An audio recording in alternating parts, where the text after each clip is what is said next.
Hello my dear students, welcome back to my YouTube channel English सीखे। Guys आज मैं फिर से आप लोग के लिए एक नए वीडियो के साथ आई हूँ जिसमें मैं आपको डेली उस सेंटेंसेस का ही प्रैक्टिस करवाऊंगी। और गाइज इसमें नए वर्ड्स हैं, नए सेंटेंसेस हैं जो आपके वर्ड पावर को अच्छे से इंक्रीज कर सकते हैं। इसलिए आप वीडियो को कंसंट्रेट करके ज़रूर देखिएगा। जहाँ पे भी प्रॉब्लम हो किसी भी वीडियो में या फिर किसी भी सेंटेंस में, तो आप मेरे वीडियो के कमेंट बॉक्स में कमेंट कीजिए कि आपको इस क्वेश्चन में प्रॉब्लम हो रही है, मैं उसका आंसर जरूर करूँगी।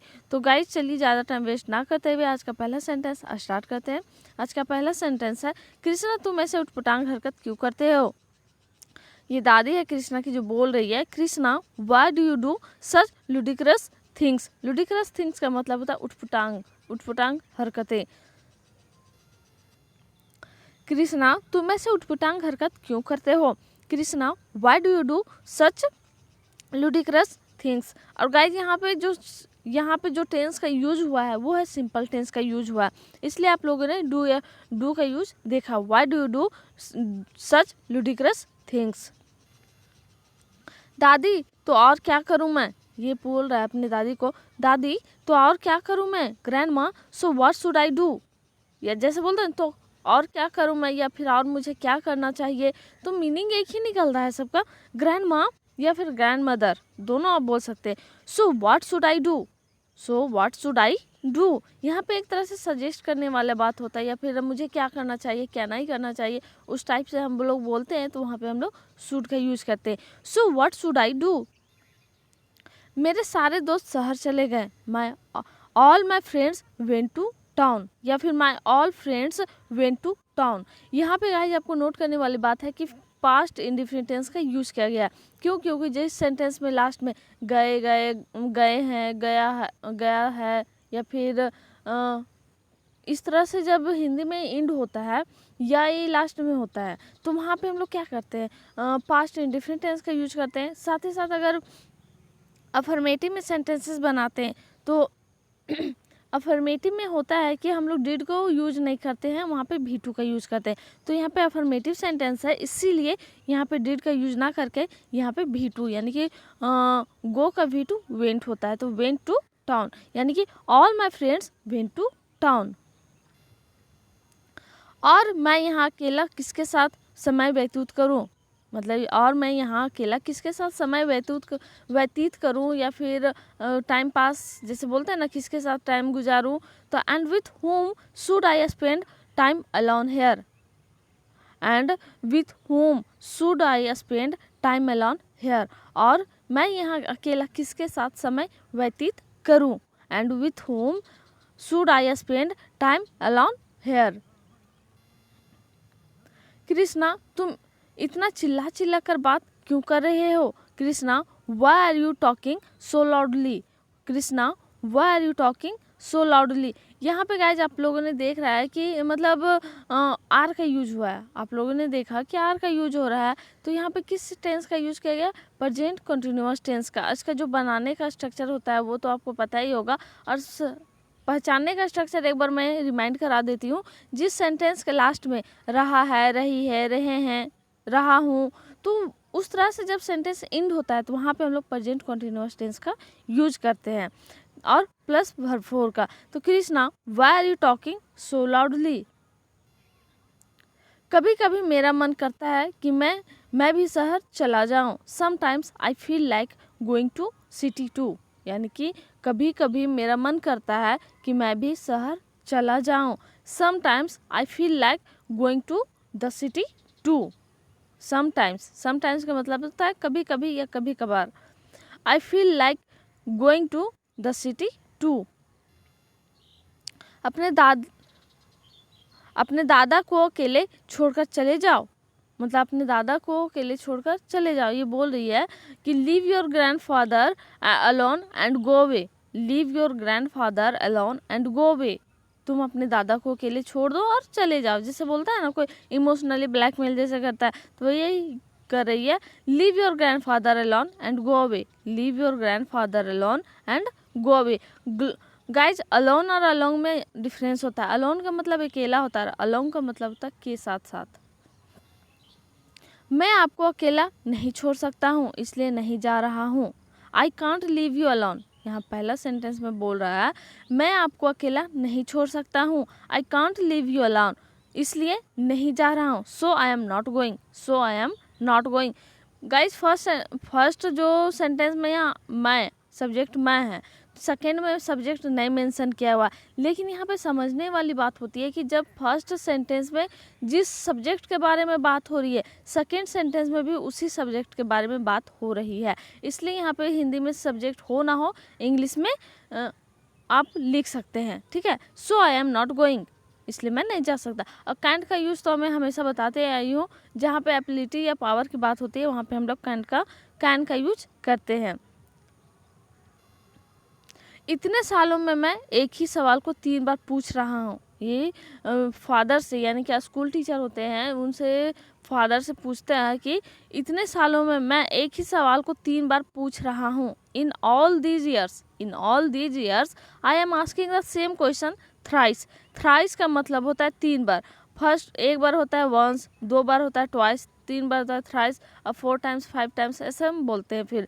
तो इन all these years I am asking the same questions thrice, यहाँ पे भी प्रेजेंट कंटिन्यूअस टेंस का यूज किया गया है, ठीक है। तो इन बोल रहा है इतने सालों में मैं एक ही सवाल को 3 बार पूछ रहा हूँ। In all these years I am asking the same question thrice. हर बार की तरह आज भी मेरा वही उत्तर है, यानी मेरा उत्तर वही है जो सेम हम बता रहे थे, वही आज भी मेरा आंसर वही है। जैसे बोलते हैं ना, हर बार की तरह आज भी मेरा उत्तर वही है। Like every time my answer is the same today. जैसे बोलते हैं हर बार की तरह, like every time my answer is the same today, my answer is the same today. आज आपको सही जवाब देना पड़ेगा। Today you will have to give the correct answer. जैसे ये फादर को बोल रहे हैं कि आज आपको सही जवाब देना पड़ेगा।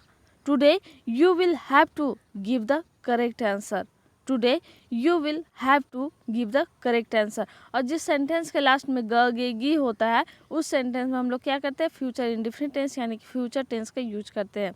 और यहाँ पे हैव टू मजबूरी यहाँ पे शो कर रहा है कि आपको देना ही पड़ेगा आंसर, तो यहाँ पे हैव टू का यूज किया गया है।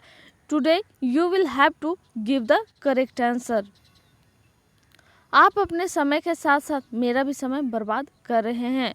You are wasting your time as well as mine. यहाँ पे फिर से प्रेजेंट कंटिन्यूअस टेंस का यूज किया गया है गाइज। यू यहाँ बोल रहे हैं फादर इस व्यक्ति को कि आप अपने समय के साथ साथ मेरा भी समय बर्बाद कर रहे हैं।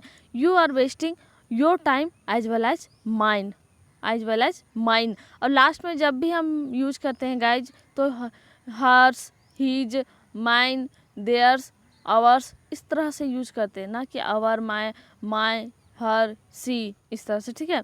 तो गाइज वीडियो में अगर कहीं पे भी प्रॉब्लम होती है आपको किसी भी क्वेश्चन में, या फिर बाहर से कोई क्वेश्चन है आपके पास जिसमें आपको डाउट है या प्रॉब्लम होती है समझने में, तो आप मेरे वीडियो के किसी भी वीडियो के कमेंट बॉक्स में कमेंट कर सकते हैं। और रिक्वेस्ट है कि आप लोग जब वीडियो नहीं आता है, कभी कभी कुछ प्रॉब्लम्स के कारण मैं वीडियो अपलोड नहीं कर पाती हूँ, दैट टाइम आप लोग प्रीवियस वीडियो से प्रैक्टिस ज़रूर कीजिए।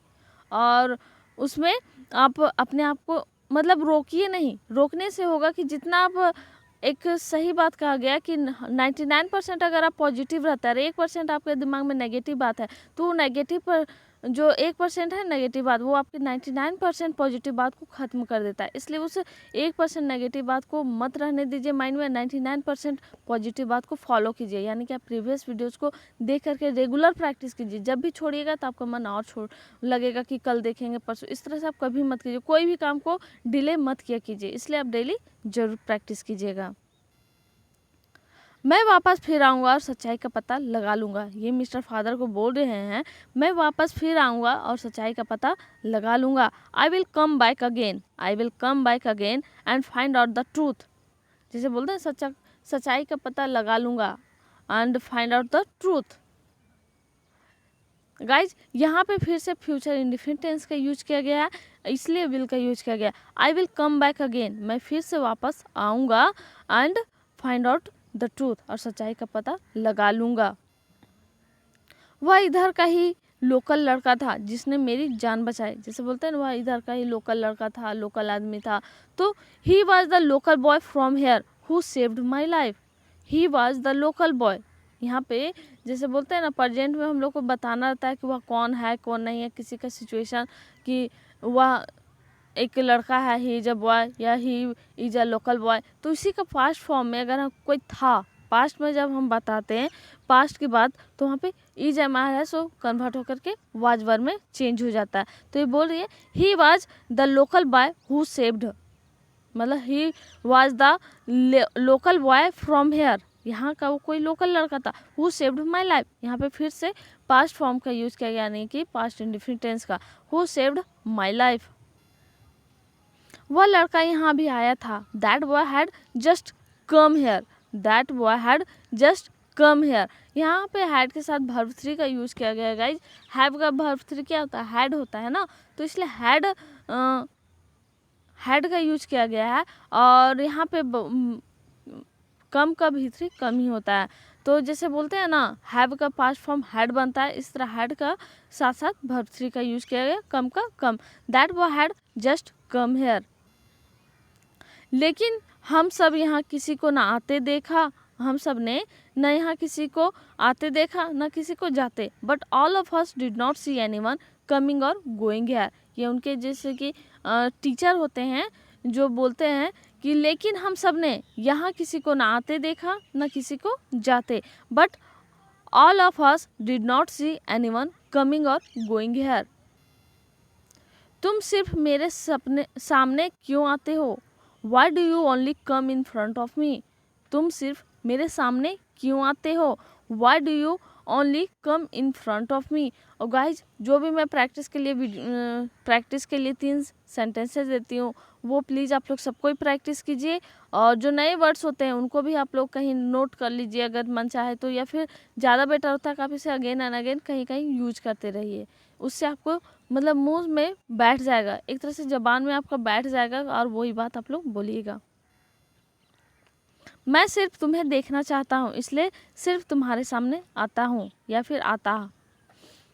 मैं जैसे यहाँ पे फिर से गाइस सिंपल टेंस का ही यूज किया गया है। I only want to see you, I only want to see you, so only come in front of you, only come in front of you. मैं सिर्फ तुम्हें देखना चाहता हूँ, इसलिए सिर्फ तुम्हारे सामने आता हूँ। I only want to see you, so only come in front of you. मुझे चक्कर आ रहा है, प्रियंका चोपड़ा बोल रही है मुझे चक्कर आ रहा है। आई एम फीलिंग डिजी, डिजी का मतलब होता है चक्कर, जैसे आप महसूस होता है उसे हम लोग डिजी बोलते हैं। आई एम फीलिंग डिजी। मेरा घर है पास में ही, मेरा घर पास में ही है, चलो आराम कर लो। My house is nearby, पास में ही क्या होता है, नियर बाय यानी कि आमने सामने है, चलो और आराम कर लो। लेट्स टेक अ रेस्ट, मेरा घर आप पास में ही है, चलो आराम कर लो। My house is nearby, let's take a rest. तो गाइज आज का जो प्रैक्टिस सेशन का वीडियोज है वो है, पहला है मेरा पैर का दर्द ठीक हो गया है, मेरे पैर का दर्द ठीक हो गया है। दूसरा है कमजोरी के कारण मुझे थकावट महसूस हो रही है। तीसरा है तुम सब काम को गड़बड़ कर देते हो। तुम गाइज यहाँ पे बात है कि तुम सब काम को गड़बड़ कर देते हो, यहाँ पे 2 तरह से मीनिंग निकलेगा। कोई सिंगल पर्सन को आप बोल सकते हैं कि तुम सारे काम को गड़बड़ कर देते हो, या फिर तुम सब, जैसे कि एक से अधिक लोग हो वहाँ पे बोल सकते हैं तुम सब काम को बिगाड़ देते हो या गड़बड़ कर देते हो। तो यहाँ पे 2 तरह से मीनिंग निकलेगा, आप पे डिपेंड करता है कि आप किस तरह से बोलते हैं। तो आप लोग प्रैक्टिस कीजिएगा और प्रैक्टिस करके ज़रूर से ज़रूर कमेंट कीजिएगा। जब भी प्रॉब्लम हो पूछिए, आप प्रीवियस वीडियोज़ को ज़रूर देखिएगा और अपने फ्रेंड्स के साथ भी शेयर ज़रूर करें। और जो कल का क्वेश्चंस था जो मैंने दिया था पहले प्रीवियस वीडियो में, वो था फ़ोन के ज़्यादा इस्तेमाल से मेरी आँखों में दर्द हो रहा है। My eyes are paining due to excessive use of the phone, my eyes are paining due to excessive use of the phone. दूसरा है काम को छोड़ो और कुछ देर आराम करो, quite work and take some rest, quite work and take some rest. तीसरा है मुझे अपने नोट्स बनाने में आपकी मदद चाहिए, I need your help to make my notes, I need your help to make my notes. तो गाइज आज का वीडियो यहीं तक था, और अगर पसंद आए तो लाइक शेयर एंड सब्सक्राइब करना ना भूले। And thank you so much for watching my video and giving your precious time, and thank you so much from English Sikhe. Thank you.